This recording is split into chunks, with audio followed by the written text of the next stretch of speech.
Allô, allô, allô, allô, Dosta TV, meilleure chaîne du moment, Dosta TV, chaîne Nabino, la chaîne du peuple, Sika OAPI. Tu s'exprimeras librement, bah question ça tabou, et puis tu le baras au ezali réalité, non seulement la réalité, tu le baras vérité, pour couper ça, précision, tu peux éclaircir, couper sa lumière, la situation politique, aux autres préoccupés, moi qu'on a vu au Congo démocratique, de gauche à droite, RDC, toujours, ils ont sous occupation, tout le monde est na bandundu, phénomène bangombe yaki. Lelo tout le monde est allé solo, il y a une milice bien armée, mais il y a qui résument basé la nationalité rwandaise. Tout le monde na Kasaï, tout le monde na Est, tout le monde commence que tous allés occupés et pas bapaya. Kota là, bandeko na biso na Beni, Fizi, Rutshuru, Butembo, bandeko na biso bazo kata bango machete, bango bazo violer bango. Kota la rencontre ya Kabilana, Moïse Katumbi, et puis si vraiment problème, bana poto bo bengi ngai to ba kongole ba benga ba bi kutana de komeda apesa biso makanisi na ye par rapport na yango. Alors de komeda to pesi mbote na zongi si mbote mingi mopanzi sango ba landi nyonso ya émission Dosta TV bo baza na kati ya mboka pe na libanda ya mboka na biso Congo démocratique mbote na biso. Voilà de komeda to kota mbamo na kati ya mama na masolo na biso présent. Bien qu'Azali président sortant Joseph Kabila Kabange na New York escarapi atondisi sal ba congolais batondaki ebele même étranger pour na koyoka message na ye. Est-ce que landaki yango na kokamwa soko lobi ke Kabila atondisaki sal le plus ridicule de tous les présidents, les invités présidents na 73e assemblée générale des Nations Unies, c'est Kabila. Salle vide elingi koloba boy. Président Oyo, tout responsable Azala qui est invité na New York avec toute crédibilité, responsabilité, dignité, crédibilité.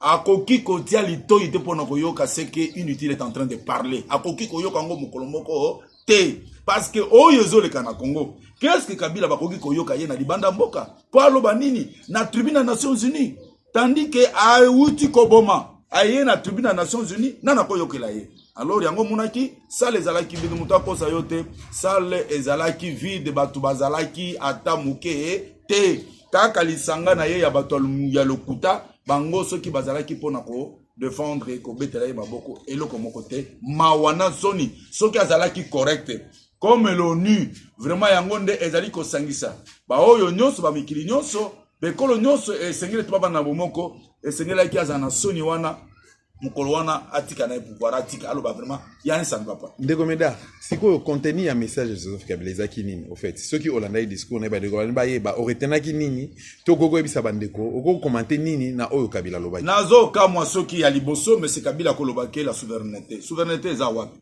Le Congo est sous occupation de ses frères rwandais en RDC, surtout Kagame chaque fois s'implique na Congo démocratique nazoko kamwa. Yezo yo kisangal soni na mawa souveraineté ango za wapi. Souveraineté ango izawa. Ya za kolobake non, il faut la MONUSCO 20 ans RDC bakende.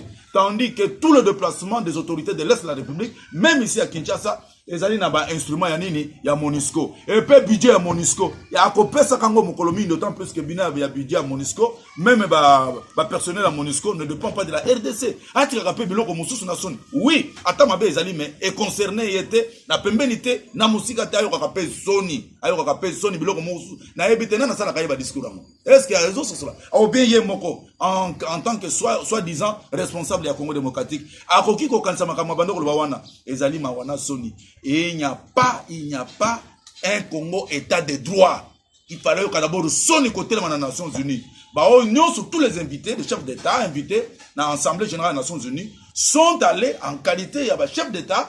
Vraiment, na baïta bango ezali baïta de droit. Mais au Congo démocratique, c'était une aventure qui s'est passée. Nazali ko comme peu na communauté internationale, na quatre assemblée générale des Nations Unies, une personne comme Kabila prendre la parole. Pour na nini na likamodini. Son ya modèle au Congo ezoko gende. Na sous occupation to sanango.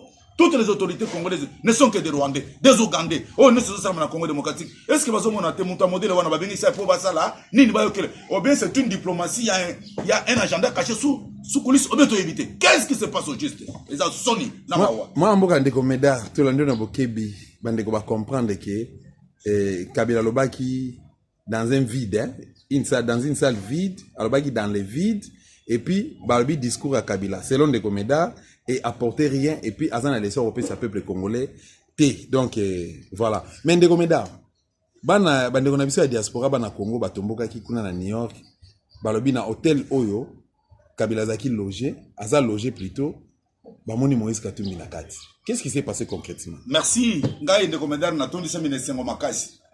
Apparemment, c'est la question. Nazalaki na kozela mutuna na yo wana pona nini?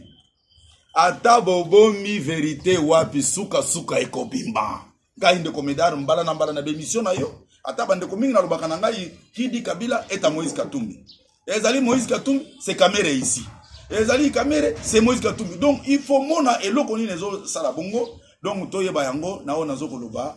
Vraiment ba congolais bazali misonga, bazali tellement vigilant. Komona yango elingi koloba boye, Moïse Katumbi na Kabila bakabwana te bazalaka mutu moko. Mission ya Moïse Katumbi à l'extérieur, c'est déstabiliser le Congo démocratique. Et d'ailleurs, bambongo mingi ezo kende, soit na ba pays oyo, ba dirigeant baza en cours, to ba dirigeant honoraire, et ba même ici na Congo démocratique, na ba institution, na ba organismes internationaux, mbongo wana mingi ya kanazela Moïse Katumbi, c'est ça. Tant bandi na poto, il a une facilité à kokutana na oya pesa mbongo, même au sommet, même il y a Nations Unies, mbongo zo tambula. Même dans ces pays, mbongo et tamboli, yo quand c'est mbongo na nana kopesa. Kaka bato oto Kinshasa, mbongo mingi zo utananzela Moïse Katumbi kopesa. C'est ainsi belle chance, lelo ye monani ke Moïse Katumbi na Kabila bazala ka mutu moko. Bande konangai ndeko medara banda koloba yango kala. Nanda kondima ngai lelo oyo.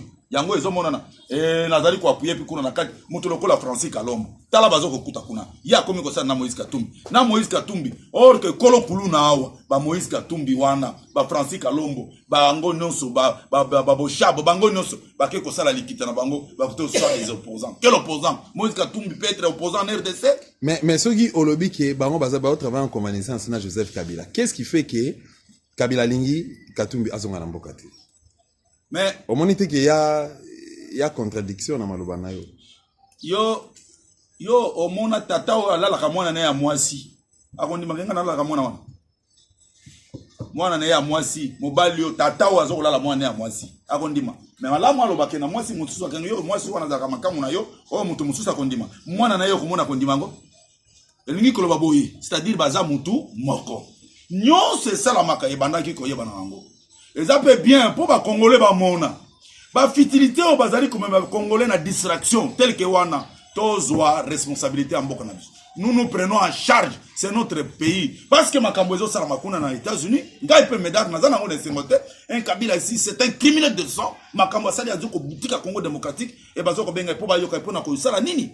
Donc, tout ensemble pour le Congo, plateforme Anezanango. Ça, c'est quelle plateforme? C'est Nani Torobanini. Et liste de pays. Quel ensemble? Quelle plateforme? Plateforme pour déstabiliser le Congo.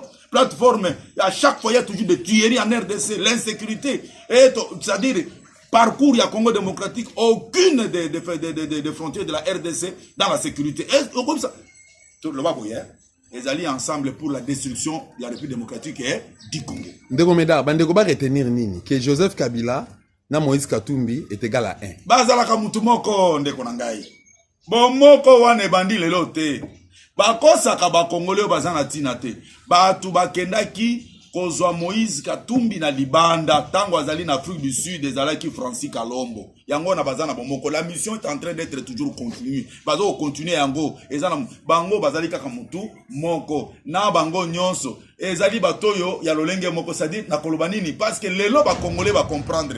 Ba Congolais ba moni et pesi bango esengo mingi. Yango tozolo ba ke vraiment kimia oyo ezala na ba Congolais tozo okende na suka ya masolo ya lokuta na suka ya masolo ya bao bazali koboma Congolais ba Congolais nyonso ezali pasi na komona système ezoko leka na mboka na biso na sous occupation surtout les présidents rwandais na makambo ba rwandais bazana mboko nde bazo sakana na Congo yo ba bango mo bazo mona tala makambo ezoko leka na mboka na biso. Merci beaucoup na kansi bande kwazu précision par rapport ya point wana mais likamuso ezoko pesa kokoso il y a de cela 2 semaines et demie passées entre guillemets ba opposants congolais bakutana na Belgique tokotanga président leader na Ochilombo, Vital Kamerhe leader de l'opposition ya Congo lelo, Jean-Pierre Bemba, Muzitu, Mbusa Nyamwisi et même Moïse Katumbi, bauti kokuta na Belgique, pour arrêter la stratégie, comment va vous contrecarrer pour pouvoir réussir Paris na pour organiser l'élection le 23 décembre. Merci, Mutuna wana na banana ko pesa yo ya no malamu.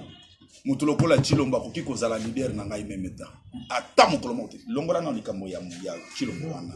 Chilombo bango la récompense de la mort d'Étienne Tshisekedi ndé zakuna na kati na bango. Moi, je ne peux pas voir un Ngaï, ce que je suis en train de faire au sein de l'UDPS. Oh, dans Nazana Kata UDPS, le peuple. Il y a article dans l'UDPS, Tshisekedi. Le Kola Wabomaye, Nga Nazana Bango et Loko Moko, Te, Bisona Bango, Bokesin. Ngaï, il y a Koki Koza la leader dans Ngaï. Mais rencontre, oui, rencontre Nango, c'est ça la liste des pays.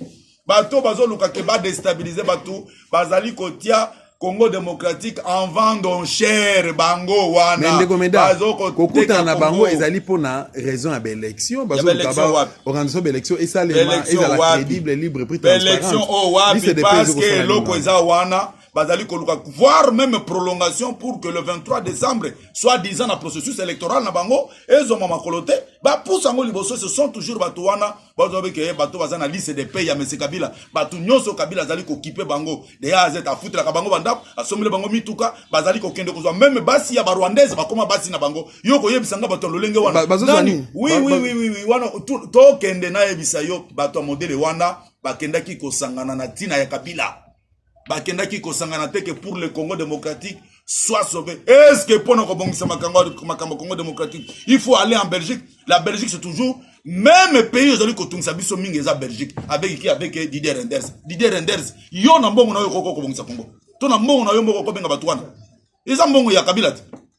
C'est-à-dire yebana kibeke ba kokutana ye Bango, Kabila à travers Bango, na Moïse Katumbi. Belle chance, bah coûter les autres, na New York. Bongo to sur le Torlobani. C'est une réalité. Donc, Ndegomeda, si tu comprends bien, yo nungu oib sa population, o bazo kolanda biso ke, ba espérer te na rencontre wana oyo, ezoko salema, ba multiple rencontres ezoko salema entre opposition. Wapi. Congolais ko espérer na iloko wana, na lobi na yo, ezali lisanga ya batu bazo teka Congo. Batu wana nyonso basangana ki na Bruxelles bake kosangana na Afrique du Sud ezali lisanga ya koteka Congo démocratique parce que bakangama déjà na liste des pays mutu moko te akoki koloba eloko moko contraire nango yeba yango ke eloko ezo salama ezali pasi mingi ndeko nazo biso mopanzi sango eloko Congolais akoki komesa na koyoka kuna na matoyi ezali te to akoko kandidatia na mutu ke eloko moko ekosalama na makete na bango ezali te nde yango nazo bisa yo eloko moko ekosalama kuna na kati ezali te ezali soni soki bazalaki ba Congolais pour la défense et intégrité territoriale ya Congo démocratique bango te bazo kende kokuta na kuna na Bruxelles soni ya batu wana ba Congolais ba mona ka bango soki ezalaki pour na Congo démocratique ba banda ko bomba na tona ni bazana bandako ya ko bomba na bazana ba chambre ya ko bomba na pour na nini te na visibilité que diaspora congolaise place bazali ba mona ke ya solo bato bazali pour na biso ba ki bazo kima pour na nini preuve yango wana soki ezalaki pour na Congo démocratique eh bien ba ko kima te mais soki ba kimi bazo ko banga ke bango bazana moto esika bazwami aventure na bango bazo sala soki bazaki ya peuple congolais baningi bazo lo bakeno bande ko toye pona likambo songolo pakala message eleki ndeko Medar mais lelo na lobby bande kona biso na Beni na Rutshuru na Butembo na Fizi na Maniema na Kivu na Goma vraiment bazali malmené est-ce que malmené et pas entre guillemets ba groupes armés mais est-ce que ezali ADF nalu parce que comme ADF nalu des kotangama ADF Nalou ou M23. Si vous allez ADF Nalou ou M23, que fait la FARDC? Merci. Merci na mutuna na yo. Yo aussi au mona banda mbula Kabila zali na pouvoir awa na mboka na biso. Congo démocratique. Et pe bato balobaka afdele ki ko kangula mboka oyo bazaka bato liboma. Mais comment ça? Zela na zo ya malembe.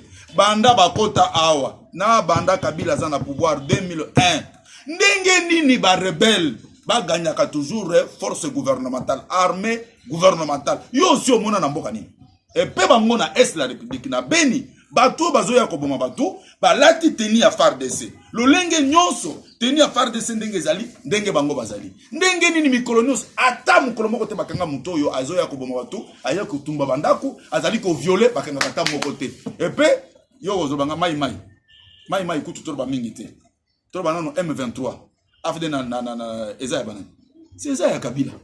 C'est ça ya bango. Bazo sala yango, croyant que bakotika lako balkaniser, le Congo ne sera jamais balkanisé. Est-ce que Okoko prouver bandeko zo na biso que M23 ya Joseph Kabila? Yo ko yobisangani. Mokonza F ya nini? Yazali commandant suprême ya FARDC. Akomisu mokonza F ya M23 yo. Babenga commandant suprême. Elingi Krobani. C'est-à-dire intégrité territoriale union seza na mutu ya nani.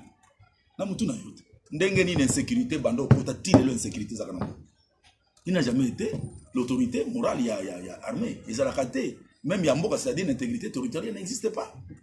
Les alliés Yambo Masano Zoazo Sabatika, Bande Konabiso Bazali Koyoka Pasi, na Beni Kimezate, Butembu Kimezate, ok, na Fizi partout Kimezate, Nani, Mukolo Kabila. Le problème en RDC, c'est Kabila. Tant qu'on continue le Congo démocratique, le Congo sera maintenant sécurisé. Au Congo, la frontière, il faut qu'on d'abord raison à État.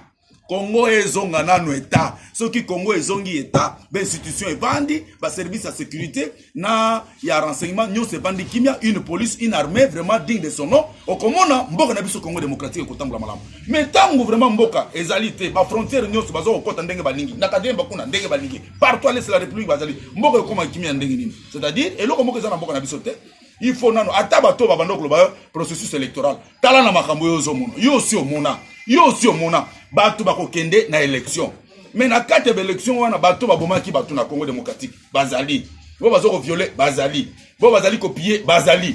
Mais nanu justice azwa mbeko. Mon kanu te pona bango ke bakanga bango. Ata mukolo moko te. Bongo bato ndenge ni bakokende na élection, ndenge nini Congo démocratique ko bonga na est la République mukolo nini Congo démocratique awa aventure ya kamwena sapu. Bango lelo ye komi lisusu na nzela ya bandu ndo na popoka baka. Bango baba komi kokutana banduki awa. Pona mboka oyo. Ni ezoleka na bandu. Mais on expliciter, on anticipe. Bangombe ezalaki bangombe. Oui. Bangombe esili. Lelo ye komi ba Rwanda na manduki bazo ya vers Kinshasa. Bakanisa yango. Congo ezali Rwanda te. Congo ezali Uganda te. Le Congo appartient aux Congolais. Masano na bango wana dans les jours qui suivent. Bako vivre yango. Mais Antoine Gizenga lobé le côté, Adolphe Musutu lobé le côté, bango ba ressortissant Konga. Yo zo tunanga mutu lokola Antoine Gizenga Moïse. Nani Mozito. Wana bato ngana ko compter na bango. Baza ba leader, bango ba leader wapi? Leader wapi? Moïse nani Antoine Gizenga. Qui est Antoine Gizenga? Na territoire na yena Gungu, qu'est-ce qu'il a fait de bon?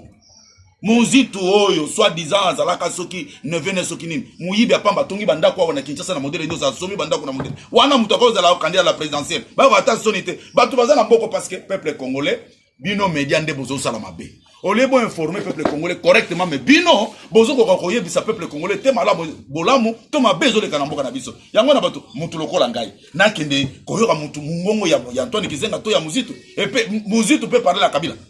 Si Azo sala pona Kabila, ndenga za wana candidat à la présidentielle, il travaille pour qui? C'est pour Kabila.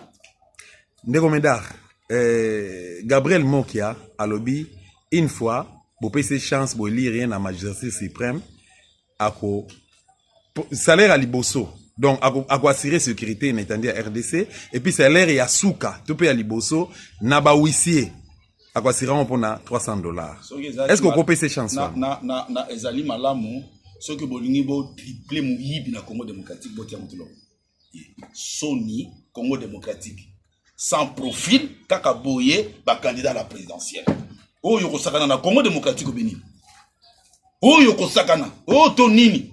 Si ye mutaloba ki keno ba ziba ngolo kola bato zo kena na batoire. Bongo lelo akoza nazo comprendre te ba congolais. Mo ki akoza la candidat à la présidentielle. Boni Congo esili.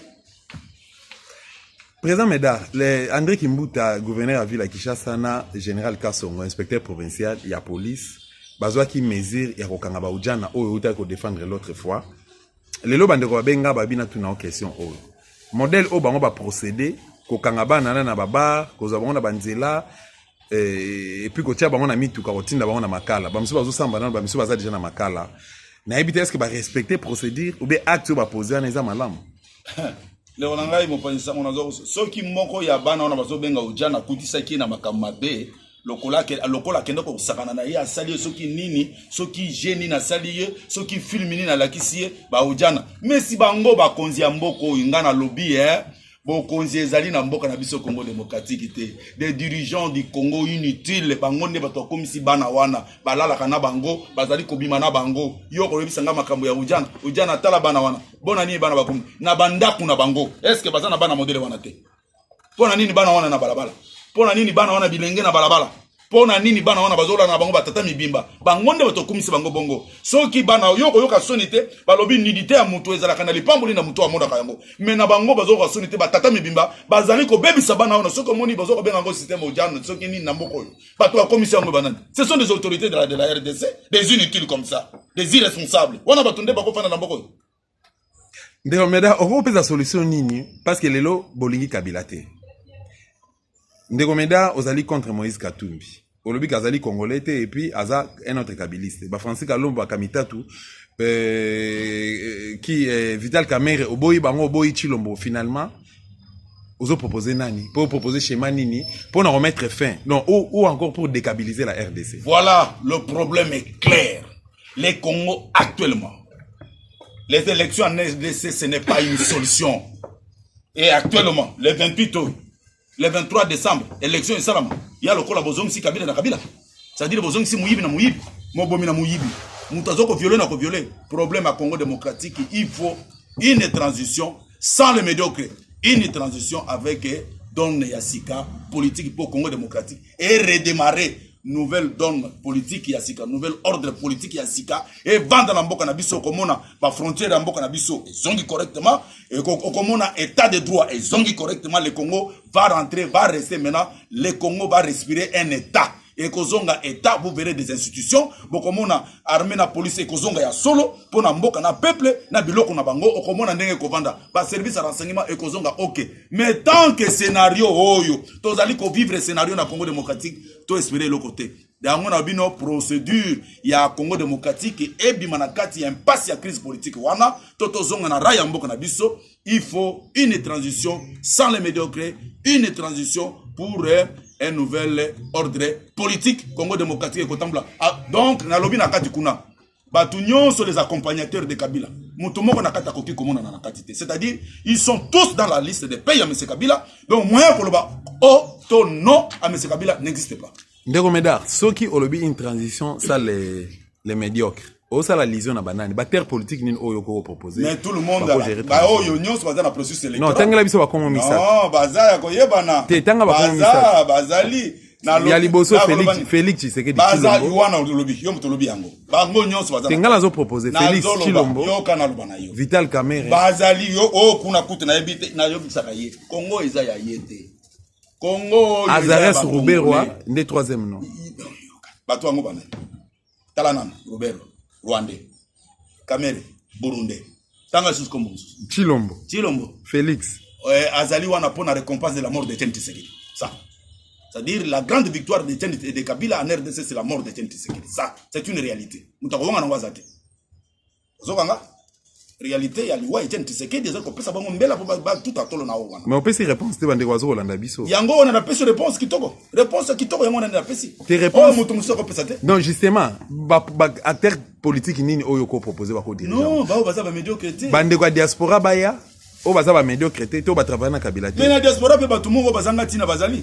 Ce qui fait voir Moïse Katumbi, par exemple, les lots bazoko bettre la Moïse Katumbi, la maboko na libanda poto sur les diaspora pe bazanga bango. Syndicat de Kolo s'appelle aller. Syndicat c'est un Congolais. Bino bomona kamboko e koma nango lisano ya ndembo po baya ko sakana na mboka Congo démocratique. Oyo soki mwasi soki bokilo soki semeki na ye ayibi mbongo batie kuna na ozare azako yo kangote. Si modèle na bango nyonso. Ndeko Medar to komina suka pratiquement. Est-ce que vous pouvez abiso une nouvelle il y a IDPS peuple? Oh, IDPS le peuple, oh wana esengo ya peuple congolais. Le peuple congolais est au centre, il y a parti IDPS le peuple. Tala esengo, avoir une autorité morale de l'IDPS le peuple comme Valentin Moubaké, mais c'est une joie. Ezali esengo, vous verrez que la réalité du Congo démocratique, ezali comment on appelle ezali kofunda IDPS démocratique, IDPS le peuple lelo. Nous avons 80 fédérations. Oh, et ça là maintenant on a IDPS. Oh, et ça, maintenant, on a baillé de PCT. Et ça, il dépasse le peuple. C'est une joie. Parce que je suis de l'IDPS le peuple. C'est-à-dire le peuple congolais est au centre de tous les domaines à l'IDPS. Santé Valentin Moubaké n'a pas activité à partir. Kitoko. Esengo na esengo. Esengo na esengo. Yo, c'est un de Comedar na chanja. Pour nous dire que santé ya IDPS le peuple za et nanguya na esengo nyonso. Yo so kanga mukolo na changer. Oya wanga na lobi ke ngana za kanga Kabila. Tonga na zanga mo Moïse Katumbi so kanga mukolo ni. Nazali na peuple congolais longo parce que c'est le peuple congolais qui est souverain. C'est ce que moi je suis aujourd'hui. Nazali ne sengo wana. C'est-à-dire le peuple IDPS le peuple ezali nanguya ezali esengo nyonso. Ngai nazali ko tombela esengo mboka na biso pona IDPS le peuple ezali esengo makasi. Déomeda Tokomi Nasuka, émission ici. Moi de la fin de années, pour na Congo. Pour na Congo démocratique. Pour na Bamabanga te mais pour na Congo. Na mabanga nini parce que la réalité du Congo démocratique, il y a deux camps différents. Batunion sur le processus électoral, ce sont des accompagnateurs de M. Kabila. Bao wana nyonso kuna. Bazo ko sa peuple congolais. Élection what? Kabila dans ce pays a quoi que token mboko na une élection. Oh élection. Balobi na bango processus électoral les a viciés. Lelo nini kuna peuple congolais total até. Bazali bantibaler ba fandis Congo na biso bazo tekango na talo makasi te pour que batu ba ko sakana nango pour ba balkaniser me Congo mukolo moko te. Biso na biso ba congolais to simbana. Tozala mutu moko po elongo ya mboka na biso congolais etali biso. Et kotala communauté internationale te parce que ngana yo ki mawa mingi soki makambo e salamaki lokola na Nations Unies il ne fallait pas Kabila prenne même azo atali loba koloba parce que na o nyo tala ndenga zo bomana Congo démocratique to koloba nini ba enlèvement na Kinshasa to koloba nini mais na pesa bande konanga imbote ya libanda na pesi nazali na sengo tikanga mopanzi sango zala na tolérance parce que sengo zala kati na biso za mopanzi sango zali koyoka nyonso na pesi docteur Mabondo représentant na biso na Paris na pesi mbote mingi na pesi papa Nestor mbote mingi JP Manga na pesi mbote mingi nazali ko pesa vice représentant na biso ezali JP Kanyama na pesi mbote Nkoko Nzabi na pesi mbote mingi na pesi vraiment Guilin Ngimi na pesi mbote mingi na zali ko pesa mama